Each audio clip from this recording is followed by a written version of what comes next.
there, and welcome again to another edition of the Right Has Left podcast. I am your host, Roy Garden, and we have got a lot of late-breaking news, so let's go ahead and get into it. And one of those late-breaking news stories that just happened yesterday is a wonderful ruling from the Supreme Court. Of all people and of all the things that are in the place in our beautiful government, the Supreme Court finally woke up and realized that Donald Trump was violating the Constitution. He didn't like that. In fact, he called three of the Supreme Court members unruly because they don't know the Constitution, even though they're Supreme Court judges. And Donald Trump, he knows the Constitution. And he's mad because they didn't bow down to him. So finally, the Supreme Court ruled yesterday, on Friday, I taped these on Saturday, that President Donald Trump does not have the legal authority to impose sweeping global tariffs without congressional approval, upending one of his key policies and issuing a very rare constraint on his attempts to expand presidential powers. Now, the 6-3 decision concerned tariffs imposed under emergency powers law, including reciprocal tariffs that Trump levied on nearly every other country. Now, it was a rare setback for the administration from a Supreme Court with a 6-3 conservative majority that has regularly backed Trump on various contentious cases since he took office. Now, the ruling was written by Chief Justice John Roberts, who was joined by two of his fellow conservatives, Justice Neil Gorsuch and Amy Coney Barrett, and the three liberal justices, of course. Conservative justices Samuel Alito and Clarence Thomas and Brett Kavanaugh dissented. Of course they would. The framers did not vest any part of the taxing powers in the executive branch, Roberts wrote. The majority did not address whether companies could get refunded for the billions they have since collectively paid in tariffs. Trump committed to sending $2,000 tariff rebates, the White House says, to us, the American people. That never happened, did it? No, of course not. So we'll have to wait and see what happens there. Now, since I've got so much to cover, I'm not going to just elaborate on all this. But here's what Donald Trump did. As soon as that was made law that he was in violation of those tariffs, what does he do? He went ahead and did another executive order and put 10% tariffs worldwide on all countries that do business with the United States. He wants to win one way or another. But what gets me about all of this is how he has the audacity to say that the Supreme Court is not following the Constitution, like he is a federal judge.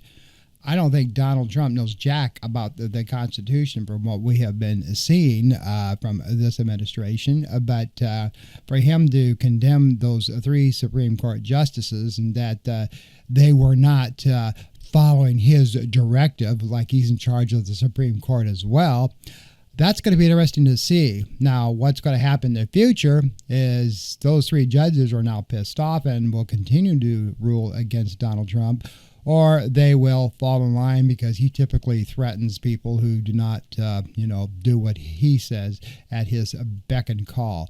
So we will have to wait and see. But it's just nice to see finally the Supreme Court, finally interprets the Constitution like they're supposed to be doing.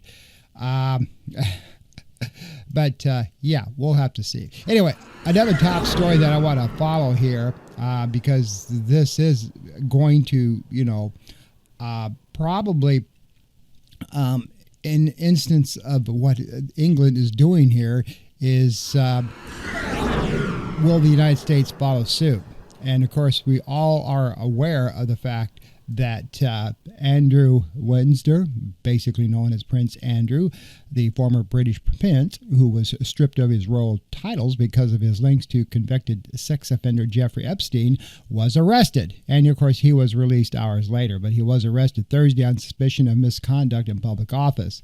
Now, while Andrew has consistently denied any wrongdoing in connection with his friendship with Epstein, Concerns about the Windsor's links to the late financier have dodged and dogged the royal family for more than a decade, but the arrest of a brother of a monarch was an extraordinary development with no precedent in motion in modern times that will no doubt put more pressure on the crown. Now, after the arrest, King Charles III said that the law must take its course in the investigation, and he sought to distance his royal family from the Windsor Thames Valley where he resides. Now, police did say that a man in his 60s from Norfolk in eastern England was arrested and remained in custody. Of course, what I'm saying here is they kind of downplayed it, and because of his arrest, of course, we need to know what is this going to do for the rest of the world. Now, if England can fall in line and start prosecuting people that have had ties to Jeffrey Epstein, we in the United States, of course, we are the good old boys network here, and money talks, BS walks. So, the wealthy here typically go untouched unless they can find something of value that they have no other recourse but to go ahead and do prosecutions.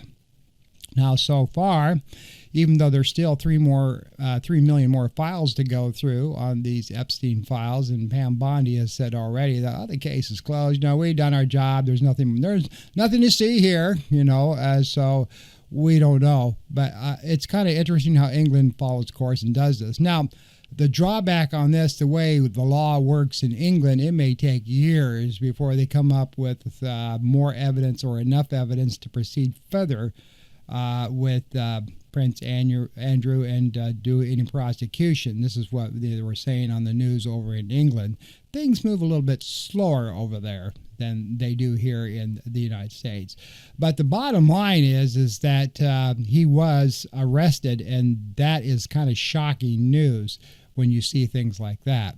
But we will continue to follow on this podcast what will happen. But like I said, the things are kind of stalemated now. It's just shocking that they would arrest the prince like this. But like I said, things move slow there. It may be 6 months, it may be several years before we know any further about exactly what they have uncovered, what evidence they have against the prince. But you don't see that here in the U.S., do you? I mean, few people in high-profile positions have had any ties with Epstein, typically just resign, and the news goes away. And, of course, Pam Bondi being there to protect President Trump, even though they continue to say he has done nothing wrong, which is, to this point, is probably true from what we know, although there is evidence to say otherwise. We don't have anything to prosecute. So, and not only Donald Trump, but other people who have had high-profile ties to Jeffrey Epstein. Some other news, and that is kind of raising an eyebrow, is a federal judge on Wednesday vacated an immigration court ruling giving the Trump administration broad powers to detain migrants, forcing them to give bond hearings and then possibly release thousands in custody. That's good news, because all of these migrants that have been arrested and the so-called illegal immigrants have never even had their just day in court. They weren't able to post bond or do anything. They just arrested them and haul them off. That's a violation of the Constitution. They have the same rights to have their day in court like anybody else. The federal judge has said so. Now, the ruling came from U.S. District Court Judge Sunshine Sykes, who extricated the Trump administration claims that it is targeting the worst of the worst for deportation. See, that's their whole excuse. And the MAGA Republicans who are in Congress, follow suit with that. They're arresting the worst and the worst. So people have expired green cards. They're the worst of the worst. Those migrants have had absolutely zero, I say zero, any type of crimes against them, other than maybe their green card expired or their visas expired. They're terrible criminals. They have killed, raped, and murdered and done drugs, and they need to get out of here. Those are the worst of the worst. As I have said many times here on the podcast, and it is written in stone, these ICE agents are under a rule to arrest 3,000 people a day. And when you have those kind of orders, you just arrest anybody and anything that walks, talks, or chews gum or has brown skin. And that's what's going on. And this judge has finally woke up and said, you're not arresting the worst of the worst. You are arresting anybody and anything. And that is wrong. Plus, you're not giving them the chance to post bond or have their day in court. You just pick them up and ship them out. That is illegal. That is against the Constitution. So the Department of Homeland Security and U.S. Immigration and Customs Enforcement are at times relying on very shaky legal grounds to detain migrants, wrote Sykes, and migrants are therefore entitled to a bond hearing to determine whether they may pursue their immigration case outside of ICE detention. Worst of the worst is an inaccurate description of most of these affected by DHS and ICE operations. Good for you, Judge. Perhaps in utilizing this extreme language, DHS seeks to justify the magnitude and scope of its operations against non-criminal non-citizens. Maybe that phrase merely mirrors the severity of ill-natured conduct by the government. Even though these press releases might contain an inkling of truth, they ignore a greater, more dire reality, she wrote. It is not the worst of the worst, and they are swept into the nationwide and reckless violations of laws by the executive branch, she said, pointing to the case of E.M. Ramos, you remember that, who was detained without a valid warrant with his father, that little child. The decision comes after Sykes determined in December the wide-ranging detention programs was illegal, but determined those being held merited greater relief from the court. Now, see, this is the whole thing here, ladies and gentlemen. What she has just stated there is what I have been saying since I started these podcasts.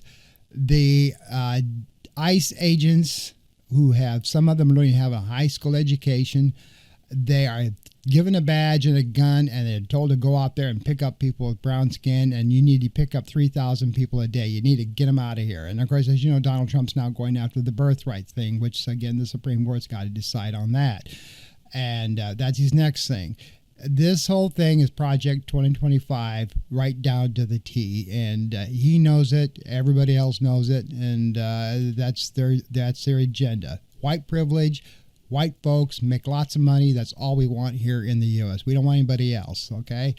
And again, a lot of these people have done nothing wrong. They've been here for 20, 30 years. They pay taxes like everybody else. And yet, you know, because of who they are, they want to get them out of here. So this judge, you know, kudos to her. And again, even though presently the Democrats have the budget froze because they want these ICE agents to get rid of those scarce and because they're chicken, and we got to protect our families, you know. Well, what about the people that they're arresting and their families? They don't count, though, do they? And, you know, they want to start wearing body cameras. We can't wear body cameras because everything we're doing is illegal. Nobody needs to know what we're doing. And so you got to give the Democrats some pride here for doing it. But since you know, ICE agents continue to still be out there, so this is a bad thing, is they're not getting, you know, even though they're trying to freeze the funding for them, this agency already has so many billions and billions of dollars to continue operation, it doesn't matter to them. And why do they have all this money? Because of the Trump's big so-called beautiful bill. They took all the money from Medicare and Medicaid, from the Department of Education. They just stripped everybody else and put all that money into the Department of Homeland Security so they can continue these operations.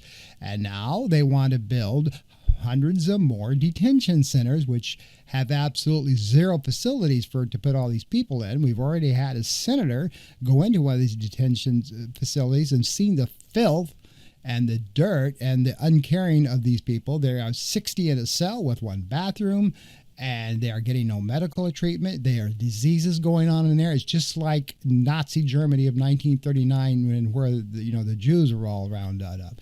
That's what we're doing here in the U.S. There's one in Orlando, a huge warehouse that they're presently looking at. It's been on the news here locally that they're trying to open up another detention center. We are creating prison camps here in the U.S.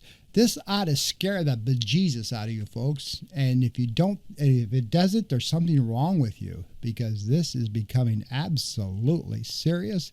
And I think things are finally starting to come to light, as you see with the elections that are turning around. And I think the Republicans are finally getting nervous that, you know, too much is going on, and some of the stuff needs to start slowing down and become more of a case-by-case basis, and some of these Republicans may be in trouble during the midterms, okay?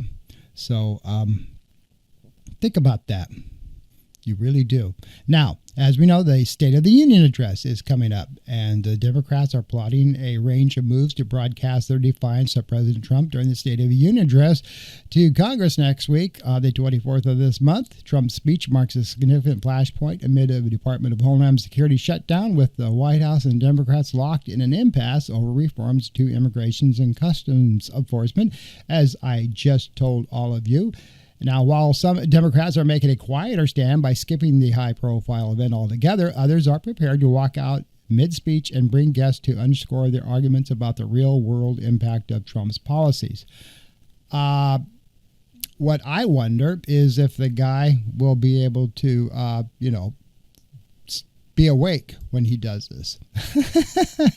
I got some pictures to show you.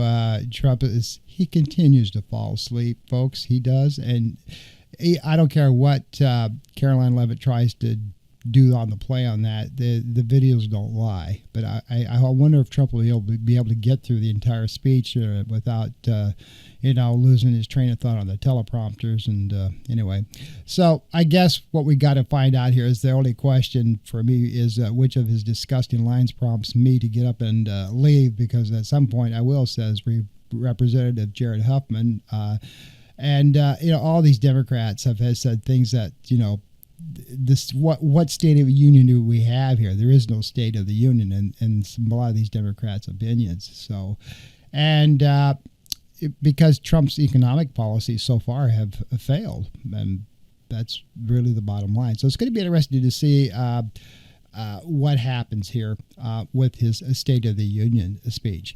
And other news, too, Wes Moore, who from Maryland, is accusing President Trump of lying about his Potomac sewage spill after the White House criticized him and some other regional officials for handling the disaster. As you're well aware of, in Maryland, they had a huge sewage spill due to some infrastructure problems. And of course, Trump's, he refused to do anything about helping them, but he says, if you're nice to me, maybe I will. I mean, this guy has got an ego so huge. I've never met a president whose ego is just out there, and he thinks he's, God's gift to politics. And this authoritarian government that he has created here in the U.S. is scary. And of course, Trump was blaming all the people in Maryland for the problems with the sewage. And he said that a pipe broke, known as the Potomac Interceptor, is on federal land, and that the Federal Environmental Protection Agency, which Trump just stripped most of their powers from, was invited to a hearing with updates from Maryland and D.C. Water and did not show up, and that Maryland officials were on site within hours of the leak to help coordinate the response and to protect the public. The Post is the latest in a series of barbs between Donald Trump and Moore over the last several days related to the spill of 243 million gallons of sewage into the Potomac River. Now, on Monday, Trump wrote on social media that there was a massive ecological disaster unfolding, and he blamed the gross mismanagement of local Democratic leaders, particularly Governor Wes Moore of Maryland. Again, you can see all this stuff when Trump gets on Truth Social. It's everybody else's fault except for him. And again, because of everything being federal land around there, the EPA was supposed to be taking care of this, and he wanted the states to take care of it. Because when you're surrounded by Democratic states, Trump does not give a crap what happens. Even though it's federal stuff, he expects the states to take care of it. And so therefore, even things with like this, as you're well aware of, the greenhouse effect and all that is now a hoax. And he has stopped the EPA from even enforcing any of that stuff. And this is the direction we're going. It's all about money. Destroy planet Earth, do whatever you can, as long as you make millions of dollars. That's all that's important, is that you make billions of dollars, ladies and gentlemen, and because money talks, BS walks. To hell with everything else. As long as you're rich, you're a good old boy. So, again, the Trump administration is also closer to a major war in the Middle East, as you're well aware of, than most Americans realize. We have, if you don't understand this by now, and you must have been under a rock, we are extremely close to going to war against Iran. And as you know, Donald Trump, when he was elected, he was going to fix the economy and keep us out of wars. And how fast did that change on you, ladies and gentlemen? And a lot of his MAGA base are now not supporting him because of that. He promised peace, prosperity, millions of dollars in everybody's pockets, and turned the economy around, and that has not happened. And, of course, we now have the Department of War, not the Department of Defense. The U.S. is not defending anybody. We are going to war against everybody. That's what we're doing. And I can guarantee you, if we go to war against Iran and they close that canal and oil doesn't get through, are you ready to start paying $5 a gallon for oil, folks? Yeah, you already seen oil prices have jumped 20 cents a gallon since even the word had come out that we may be doing some military actions against Iran. And so... Now, why does this matter? Well, a U.S. military operation in Iran would likely be a massive weeks-long campaign that would look more like full-fledged war than last month's little pinpoint operation in Venezuela. The sources noted it would likely be a joint U.S.-Israeli campaign. I can't talk. Yeah, just let me pause right there. Israel is behind all this. They control the U.S. anymore. It's not us being partners with Israel. Israel is now pulling the United States strings. If you can't see that, then again, you need to do your homework. Critical thinking skills. All right. So, and again, this thing would probably last possibly weeks. If this is because, Iran is much bigger than Venezuela as far as landmass, and they've got a lot more oil than Venezuela does. And of course, Trump is blaming on this that he wants Iran to de-escalate their nuclear campaign and stop making uranium-related war products. I thought we already took care of that, but apparently not. And, of course, such a war would have a dramatic influence on the entire region and major implications for the remaining 3 years of the Trump presidency, with the attention of Congress and the public otherwise occupied. There's little public debate about what could be the most consequential U.S. military innovation in the Middle East, at least a decade. So Trump came close to striking Iran in early January over the killing of thousands of protesters by the regime, but when the window of opportunity passed, the administration shifted to a two-track approach. Nuclear talks paired with a massive military buildup. By delaying and bringing so much force to bear, Trump has raised expectations of what an operation would look like if a deal cannot be reached. And right now, a deal does not look likely. So, and he's got his Jared Kushner over there and Steve Witkoff. They met with the Iran foreign ministers and for 3 hours in Geneva on Tuesday. Nothing happened. They had talks, but then they kept saying, publicly progress was being made, which was BS. There wasn't any progress being made. So you have to understand that this is a pretty extremely, this can be dangerous. All right. So, you got to take pause on this and see what's going to happen.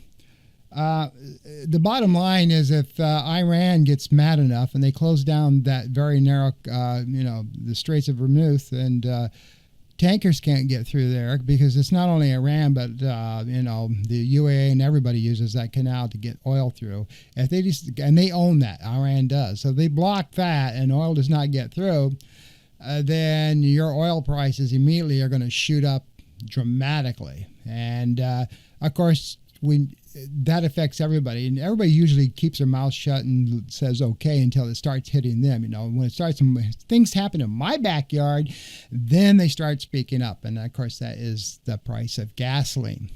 And you may see prices that you have not seen since the 1970s and 80s if that canal gets shut down. So, Iran has a little bit of a pull on their side too. And we've got all of our ships over there now in the Mediterranean, and Trump's getting ready to do something. And the guy that you said would keep us out of wars and things like that, there you go. I hope not. I really don't. I mean, there is nothing that I want to see worse than things like this happening. And wars don't help anybody. It really doesn't. So now, in other wonderful news from this guy, Donald J. Trump. He has branded two of his greatest nemesis as an embarrassment to the nation after they criticized his administration during separate appearances at the Munich Security Conference. And I'm sure that you know who I'm talking about here. I'm talking about, of course, Governor Newsom of California and AOC. And both of them, as you know, gave separate speeches at their conferences. And when he was on Air Force One, he said they're an embarrassment to the U.S. and they're terrible. And he labeled them as incompetent, and he accused of them of not knowing anything and everything. And Newsom, of course, accused the president of ushering in an age of authoritarianism during his remark at the event, which he has. And strained ties between the U.S. and Europe took center stage with the Munich Security Conference over this past weekend as Trump forces on both sides of the transatlantic tried to paint a more brighter picture. And you know, there was some good things that came out of this, but the things that came out that was, of course, the press picked up on was not so much Newsom, but AOC herself. And she had a few gaffes, and we all know that. And she got the hemisphere wrong about which side Venezuela was on, and she kind of stuttered and stammered when the press asked her about the military ties with Taiwan, and she got a little confused there. And she spoke with multiple panels, and she also got some good points, but everybody kind of picked up on her that the 36-year-old congresswoman who's trying to maybe build up her agenda and her credentials a little bit for a possible run in 2028 for the White House or perhaps the Senate, they said that she screwed up, and she admitted it. All right, she honed up that she got some things wrong, but overall her point was brought up, and she got some things across. Now, the reason I'm kind of making a big deal out of all this is the fact of the matter is other politicians have screwed up as well. Look at Donald Trump. He's called Iceland Greenland and Greenland Iceland, and he can't get names out half the time. He stutters and stammers himself. Well, people say, well, that's because he's older. AOC, she's young, she know all this stuff. And well, again, nobody's perfect.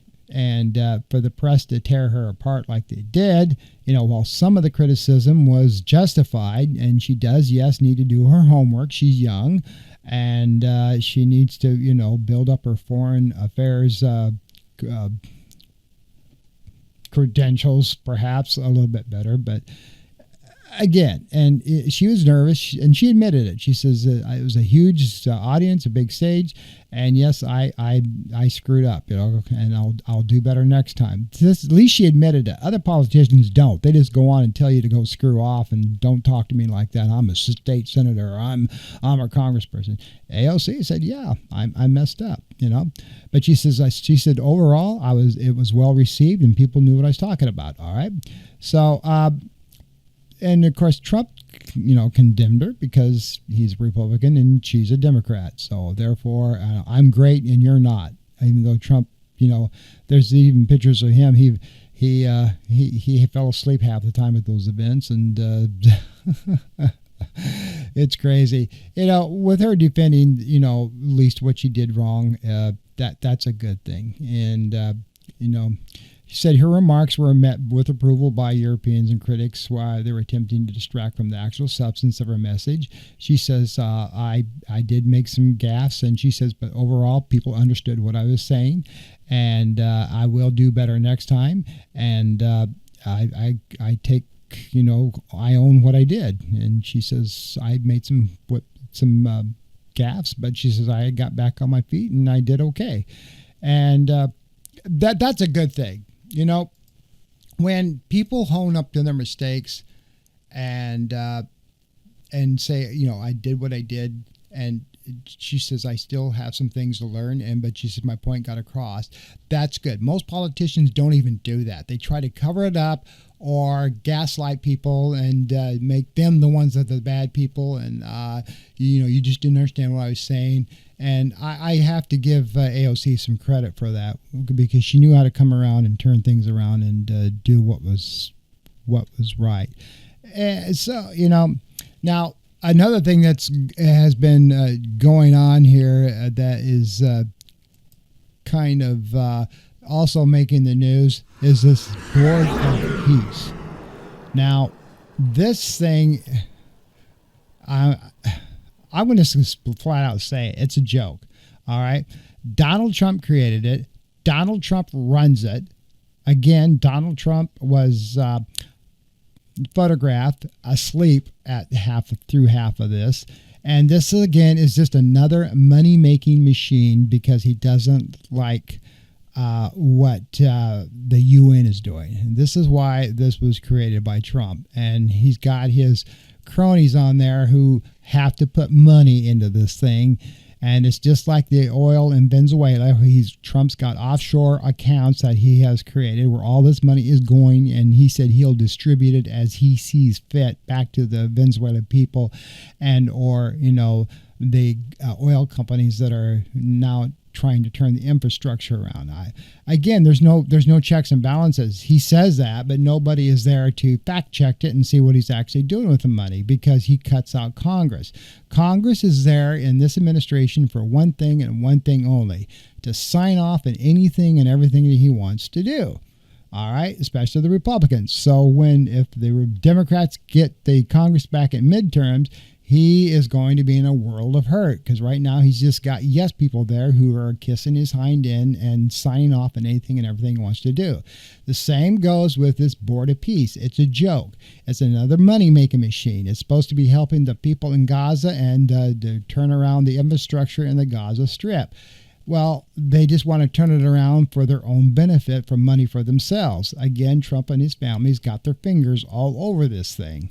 And especially when he is the one in charge. He wants to build hotels and stuff and maybe use the people in Gaza, the Palestinians, for his labor force and, make it another Trump world. So anyway, dozens of world leaders were gathered there in Washington, where President Trump will host his first Board of Peace meeting, which happened this past Thursday. The board, which was launched by Trump last month, as I said, aims to oversee the rehabilitation of the Gaza Strip amid a fragile Israeli-Hamas ceasefire.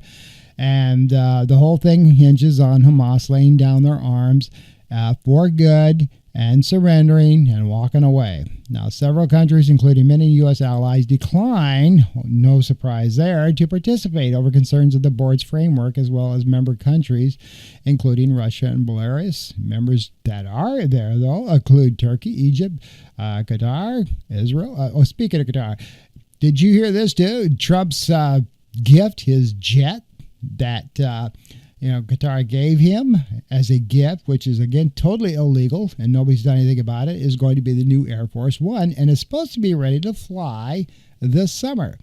Now, this jet, although it's aged, of course, the present two jet aircraft that they have from Boeing for Air Force One, they're due to be taken out of service for retrofitting, and they're due for a refurbishment and complete checkout. Well, then he'll be using this new jet, which is being painted in Trump's new colors, which is a darker blue, red, white, and blue. And again, this jet is not even an American aircraft. I mean, it might have been made in America, but it's a gift, and you're not supposed to be doing that. But again, nobody said anything. Another thing that's interesting about who is a member of this Board of Peace is Cambodia, Indonesia, Pakistan, Vietnam Communist Party is a member of this board. So it's just kind of interesting about what this Board of Peace is actually going to be doing for the Gaza Strip. Now, on Capitol Hill, Department of Homeland Security funding negotiations have made no headway. As I just said, we are continuing into a partial government shutdown. And, of course, the Republicans are blaming the Democrats, and Democrats are blaming the Republicans, because all they're asking them to do is to put body cameras on and make sure that the facial coverings for these DHS agents are removed and they take more accountability, and it's not happening. All right. So again, we'll have to see how far along we can go with that to get things done in the White House and as far as and with Congress to get our funding back. I know a lot of people are upset about the funding, but I can again appreciate what the Democrats are trying to do is give some checks and balances to ICE, and it's not happening. So another thing that's in the news, it's that on a local level is what's going on here in Florida. The first thing that's going on here in Florida, of course, I originate this podcast from Florida, is Pete Hegseth and his rant about now what's going on with our colleges and universities as far as their military programs. And Florida Tech, which is just up the road from me, is one of them. And he is very upset that Florida's military program is not following his new rules and regulations about falling in line with diversity, equity, inclusion, DEI. And he has targeted Florida Tech, which is an extremely important and very prominent technical college with people from all over the world that come there to get their education, is being targeted. Now, Florida Tech works very closely with our Space Force, with Harris, and with the Air Force Base that's here in just off the coast, and with NASA. And he is targeting them because they're not falling in line, so therefore federal funding should be cut. And again, the good old Pete buy me a drink Hegseth, he's always off shooting his mouth off and trying to make sure that everybody falls in line is just like Trump does. And so he's up in arms about them as well. The other thing that's going on here in Florida as well is, and you may have seen this in the news, is Randy Fine. House Democrats are discussing a forced vote to censure Randy Fine. He is a Republican. He just up the road again from here in Melbourne and Brevard County. And of course, if Mike Johnson doesn't take actions, they said they will. Now, Fine's recent comments on social media saying the choice between dogs and Muslims is not a difficult one. Having drawn the line, if I had to make a choice, you'd take a dog. And it's gotten extreme intense backlash from colleagues, including fellow House Republicans. Yes, they're falling in line as well about that. Now, while the increasingly irreverent and partisan use of censure in recent years has frustrated many lawmakers, some progressives say this is a rare case where the use of the tool is actually genuinely warranted.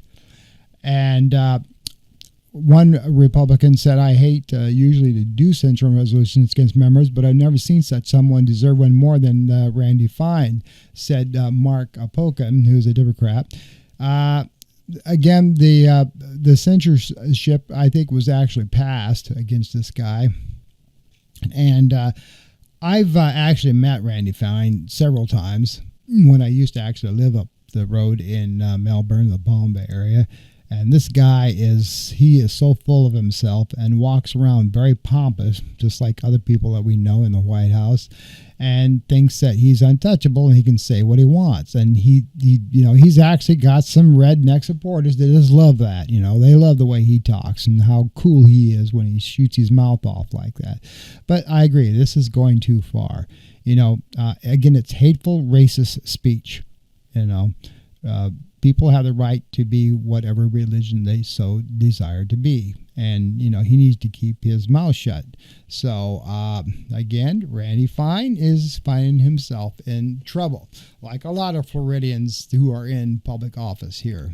They all think they're God's gift to heaven, and they're all pompous and full of themselves. And, not all the politicians are, but, a few of them are. So,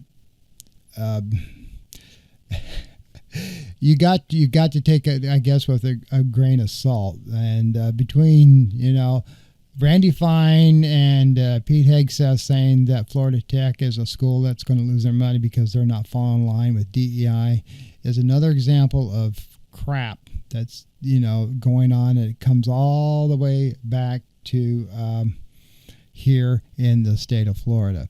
And as I wrap up this podcast, let's all do it with a humorous note. Based on tremendous interest shown, Trump said on Truth Social, I will be directing the Secretary of War and other relevant departments and agencies to begin the process of identifying and releasing government files related to alien and extraterrestrial life, and also unidentified aerial phenomena, UAP, and unidentified flying objects, UFOs, and any other all information connected to these highly complex but extremely interesting and important matters. God bless America. White House Press Secretary Caroline Leavitt later described Trump's announcement as out-of-this-world news in a post on social platform. Again, it's distraction, distraction, distraction, distraction. Please, folks, change the subject, move on, anything about the Epstein files. And if I'm going to have a war in Iran, if I'm going to talk about UFOs to cover Barack Obama's hind end because he said stuff that was classified, which he didn't, but that's what Trump said he said, in distraction, please, anything but the Epstein files. So, so we're going to talk about UFOs and see where they go. And, hey, if there is anything about UFOs and the government's covering up, by golly, let's have it. I'm for it. Let's do it. But I don't know how much stuff that Donald Trump can actually uncover and give us that hasn't been out there already. I mean, if we got little green men that are sitting around in, area hidden away and are still alive, or if we have alien aircraft, and let's let the American people see it. But I don't think they're going to be able to. Really don't. All right, folks, that's my podcast for this week on The Right Has Left. I hope you've enjoyed it. I do look forward to your comments. And, let's pray we don't get in a heated, long-standing war with Iran, okay? That could have dire consequences for the economic well-being of everybody in the world, including here in the United States. Until then, you try to have a good week. Take care.